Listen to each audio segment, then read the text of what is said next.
Hello, everybody. Welcome, Amsterdam. Pleasure to be here today. My introduction is very short. It's a big pleasure to be here because the founders of this little conference were actually interviewed by me on my blog right after they went public with the idea. So I feel kind of a special connection.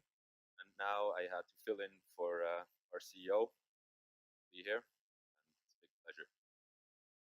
Today I'm going to talk about how an ICO should be structured. I'm going to share learnings we gained from structuring our ICO. And unfortunately, I'm not CEO and co-founder as it says on the website, but I am head of community management for Smart Containers. My name is Yannick Zehnder, and I started working for them actually since the get-go. I want to give you a short context, who we are, what Smart Containers is doing. We are a Swiss high-tech container company. We specialize on cold chain containers, mainly for pharma. We have two subdivisions. The up and running subdivision is called SkyCell, where we have around 1,200 air freight containers running already. We started running them on the blockchain from the get-go, so they're equipped with high-tech IoT. We are operative for 5 years now. We have around 40 employees and close to 100 patents in effect for our containers. The containers worked out to be a game changer for the industry, actually, because we have a certain technology in place, and within only 5 years, we became number 4 in the whole industry. Keep in mind that we're handling a 15 billion US dollar market here with pharma transports. Now what we do is we're emitting a dividend share token to finance further scaling of the existing subdivisions. One is SkyCell, the pharma containers, and the other new market we are going to try to cater is called Food Guardians, or the project is called Food Guardians, where we will use the same technology for food transport. As I already said, the pharma part is a $15 billion market. The food market is way bigger. Just to give you an idea of how many containers we're talking, we have 1,200 containers working for the pharma part, and only the pilot project for the food part will be 1 million containers. The ICO is running now. Actually, it's not live yet. We are starting the pre-sale in 10 days. So if you want to get any more info, go check out smartcontainers.ch, where you have all the info, the white paper, and also FAQs. You'll see all our social links on there. But I'm not here to pitch. I'm here to share insights. I'm here to share insights mainly on organizational and marketing, what we learned from preparing the ICO. Also, I'm not going to cover anything that is legal groundwork and token economics. That would be a whole different story. Also, the technical groundwork, the cybersecurity, the smart contract writing and auditing, I'm not going to talk about. This is the whole techie part, the nerd part. Just want to give you one short insight on that. Make sure you work with professionals. Make sure you get the right people in place. We are very spoiled because we got our next door company specializing in token creation and smart contract writing. So we have a nice overlap there closely with them. So you're in the situation you want to conduct an ICO. You decided you want to fund your company with an ICO. Plan a minimum timeline of 6 months. 8 would be better, but don't overstretch it because you will lose attention. Also, be aware that you will be working around 70 hours per week. This includes weekends, or the whole time period where you prepare your ICO. Also, ICOs are very capital intense. You will need around 2 million euro to finance your ICO if you follow everything that I'm going to share with you. You can add it up in the end, and you will see that there is capital needed for it. And you will be highly dependent on crypto market economy or on the market sentiment. We, for example, had to shift back our ICO because we got complaints from the early private investors when the Ether price dumped. So the first thing, the cornerstone of every ICO, is the white paper. It took us around 3 months to build a solid white paper. This includes legal review. This includes, of course, editing and translations. And the content of there is kind of two kinds of white paper. There's the tech white papers. You all know them from the Satoshi white paper, whatnot. And there's the marketing white paper. In our case, because we are a running company and we're doing an ICO for financing, it's very marketing heavy. Make sure that you have a clear value proposition in your white paper. This has to be lined out very clearly. The USP has to be in there. Also make sure that you have a business plan or roadmap in there. I put a question mark behind it because roadmaps can be a cool thing, but they can be very dangerous as well. There's many pitfalls to roadmaps. Nobody will thank you if you fulfill a roadmap goal, but everybody will complain if you don't. So make sure you set realistic goals, you set the right targets, you set the right timelines. In our case, it's a bit special because we cannot put any concrete numbers from the actual operative company into the white paper. This is because we already had a first round seed and we have contracts with our original investors. Also very important, make sure you explain your investors why you need a token. In our case, this is quite clear. In the Swiss law, there is something called Partizipationsschein, which is nothing else than what we do. It's a dividend share paper that already is legal. We just do it in new means. We just need or use new technology to finance it. Once you're done with the white paper, you're good to go. Then you can really get out there. You can really get your project running and your financing of the project running. And make sure you have a good white paper because you will pitch it a gazillion times. So I want to step into the learnings that I want to present. First learning is advisors. Advisors are a big thing in crypto. I myself work as an advisor. It's very important that you pick the right one. Pick a first advisor that is a rock star kind of advisor. This has to be someone very known. This has to be someone very connected that has a big outreach to other people. He will attract other advisors because a good name on the advisor side makes already kind of gives a good impression of the project, and it will attract investors, of course. Pay the advisor enough to motivate him to the moon. Make sure that you have weekly calls with him, keep him engaged, make him work for his money. Just don't pay him to be a face, but also share your insights, get his insights, get his tips, get his reviews. This is very important. Add further advisors selectively, and this is very important. It's about quality, not quantity. I've seen projects where there are more advisors than core team members, and this makes really no sense. Advisors really should do something for what they're paid for. And a little tip on the side, try to find one advisor specializing in Asia. Asia is a tough nut to crack. It's hard to get into the Asian communities. If you have an advisor from Asia, this will make things easier. About community management, this is where I specialize in. This is where I got on board for Smart Containers. I organized their community, and now I'm managing their community management. Sounds weird now. This is kind of stupid, but it's really important. Make sure before you go public that you reserve all social media, websites, and whatnot that is connected to your name. And think left, right, and center. Don't only, get this catch-all approach.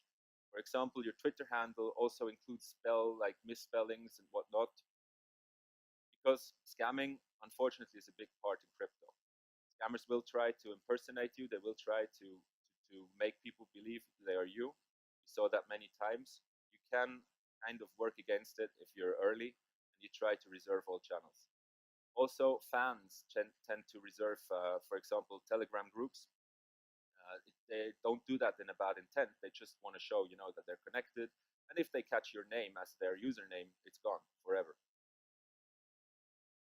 Another learning is that you will need to hire a professional agency to do the community management, the day-to-day operation. Get this as early as possible. You won't have the time to do it as a team. And our learning tells us that a solid community, when you come to the crowd sale, at the moment of the crowd sale, has to have about 4,000 to 10,000 community members on all channels. This, of course, is very different or differs a lot with what your project is, what your funding goal is, what you're trying to achieve.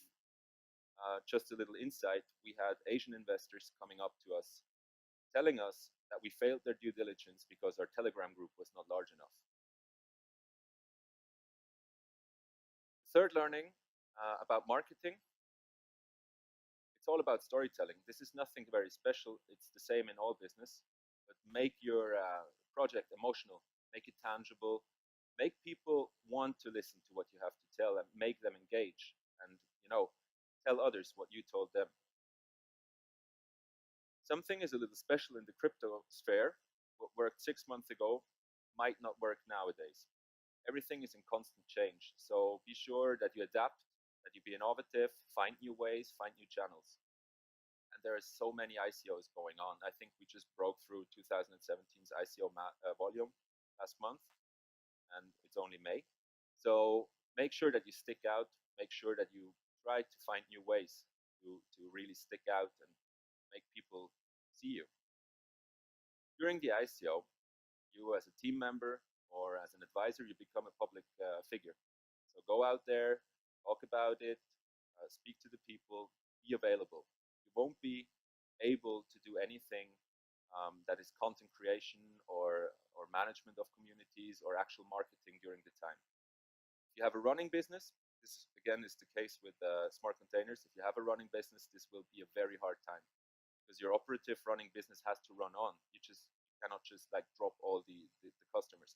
Have people in place to support you. Have people in place to also maybe go on conferences for you if you can't make it yourself. I'm going to talk about the tools that we use for the storytelling. I want to give you an example of how we are using our social media or our whole social media management team in Smart Containers. We have the community management agency. They are doing a hell of a job 24/7, 365 days a year. They manage all the ongoing operative Telegram communities, the Twitter, Bitcoin Talk, Reddit. What they do is not create content for these channels, but they mainly monitor them to avoid scam, to avoid misinformation and whatnot. They just pass on what we give to them. And we have one team member, and this is close to a full-time job. This is not something you do on the side. He's managing Steemit, and also he's managing Twitter for LATAM countries. We have a second team member, that's me. This is also next to a full-time job. I am mostly responsible for creating Medium content, writing articles, writing Bitcoin Talk threads, writing also, social media posts, texting, lots of reshaping content. A white paper is nice, but you need to reshape the content and feed it to the investor in the right portion and at the right moment. And we have a third team member. She is mainly creating content for Facebook, LinkedIn, YouTube, GitHub, and she's coordinating all the content. You have, in our case, we are kind of spoiled. We have a big pool of big news that we already know we are going to release, and somebody has to coordinate what news is released when and in what channels. So, for example, if you sign a contract with a big corporation, you want to make sure that everybody knows it at the same time and not somebody is leaking the information at the wrong moment or on the wrong channel. The management team is involved in the community management. The advisors and management team, they have to share the content or the posts you do on LinkedIn, Twitter, Facebook, whatever channels they use, because they give lots of credibility to the content you produce. This is something very important. We saw that our reads on Medium articles, for example, they went up like crazy the moment our rockstar advisor shared it. We also have a bounty program in place. This is not something done on the side. We discussed it for a long time because bounty programs, they use lots of time and money. And also, if you overdo the bounty program, you will dilute your token value. It's just on the side. We have bounty programs for translations, Twitter and Facebook shares, content creation, also very important, YouTube content like review videos of the ICO. We have a signature campaign on Bitcoin Talk, very old school, but it still it still aids to bring people to the website. We have a Steemit campaign, and of course we have the Telegram regional groups managed by people from the community. We have ambassadors managing them in their respective language. Until the moment I did the solo managing of the community, when I started building the channels, I kind of grew the groups organically to 850 people. It was from my network. And then we onboarded the professional agency, and in 7 weeks we grew to 2,500 people. This is outdated. Actually, it's almost 3,000 by now. This is Telegram only. This bounty program, as I already said, you can't manage yourself. It's a huge workload. Usually try to get the same community management agency that manages your communities already to manage the bounty program. We have a separate channel on Telegram, for example, for feedbacks, and you know, we have the stake allocations. So of course, people have questions. Why are my stakes not yet allocated? Whatnot. You won't be able to do it with your team. Hire the professional agency. In the best case, the same one that is managing your channels already. Conferences and events. Assess very carefully which are the good ones. There is lots of conferences and events coming up all over, and to be honest, most of them are disappointing. Most of them are not worth the money. But a way to go is to ask local people, ask them what they think about this company, this event. Ask your advisors, look up who the other speakers are. This is kind of a quality check you can do. Also, this is a fact. Large investors usually don't visit conferences. They don't attend pitching sessions. They get spammed so much from people asking for their money. They won't have the time. They won't be there. There is a other phenomenon I witnessed recently. A big investor that is really interested in you, he starts following you. And then he goes to the conferences to see, how do you act on stage? Are you really sure about what you're telling the people? And they want to have the feedback. But they won't come to you and say, hey, I'm this big investor. I got 5 million here for you. Okay. However, conferences are the best way to pitch your project. It gives you lots of visibility. There is content created, photos taken, videos taken, it gets shared. You get the attention and you get the possibility to network. If you pitch, make sure you have good visibility. Enjoy yourself. You're there for your company. It's not something you have to do. It's something you should be willing to do. And make the most out of it. Connect to local meetup groups. Get introduced to people from your advisors.